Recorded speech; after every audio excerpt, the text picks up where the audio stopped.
Freedom is a natural thing. Freedom is a natural thing.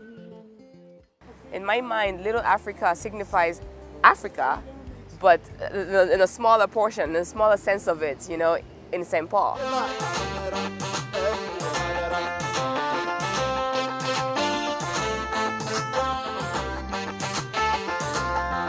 We were able to show what Africa is about. It's about diversity, it's about great food, great culture, great people, you know, from young to old, all walks of life. I see people from West Africa, East Africa, the islands, food was there, and the vendors as well, they were from different parts of Africa. Mainly the entertainers. I found them to be very unique and very inclusive. We had a person even from Mozambique. He was playing the xylophone. I've never seen a Mozambican musician in the Twin Cities.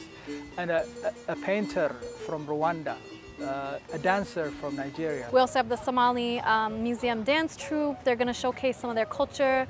Oromo Youth Association. You know, we just have so much. So we're just excited and we are having fun. When I see this, I was very much impressed. And I don't think I've seen this kind of different groups coming into one set. I would call it Big Africa, not even Little Africa for that matter.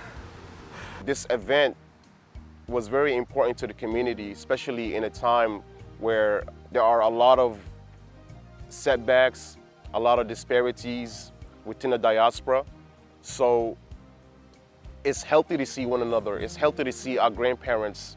It's healthy to see our children in the midst of all this. It unifies the community and makes it stronger. Children were playing, parents watching them from a distance. Elderly, they have their own circle and talking to each other. So it brought that three generations in one hand. And that is, I guess, the wish of the ancestors.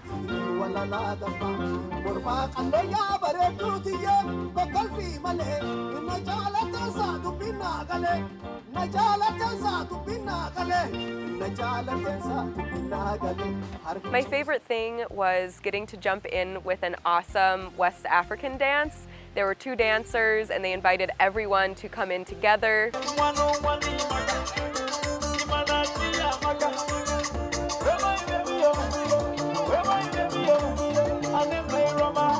So there were maybe 20 or more people that just all kids and as well adults and teens that jumped into the dance, and it was really cool to see people all joining together and learning that different style. Well, you know, we saw, I don't know if you saw when we were dancing, there was this little kid who came over and she wanted to dance with us. She was one of our first participants actually.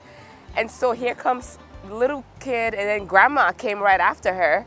You know, I honestly didn't see her actual parents, but it was beautiful, and they were just holding hands and dancing. You know, I think it's great because that's one thing about the African culture. We're so involved with each other's lives, you know. So whenever you see a little kid, you're very likely to see grandma not too far away or grandpa. If you look at it within the diaspora, there's a huge African residency that takes place here, but yet it's not very highlighted. A lot of people don't talk about all the success stories that come in from this diaspora community. So we wanted to highlight it, and especially the Little Africa Festival Committee, they wanted to highlight all these happenings within the community. And this is our 4th year, and hopefully become our 40th year in the coming years. I was really happy that that happened, and I hope we can do it. We should do it more, like twice a year, don't you think? As an African, I really appreciate that we have something like this going on, you know, the Little Africa in St. Paul, you know, and I'm surprised that I hadn't heard about it until recently. So I'm really excited to have done it. It reminds me of home. You know, it brings that feeling back a little bit. I think that if you've never been to African Economic Development Solutions Little Africa Fest before, it's in Hamlin Park, and you should come out and see just how awesome it is and the experiences that you could have connecting with neighbors, connecting with people from all over the city, and also just getting to know something maybe African that you haven't experienced before.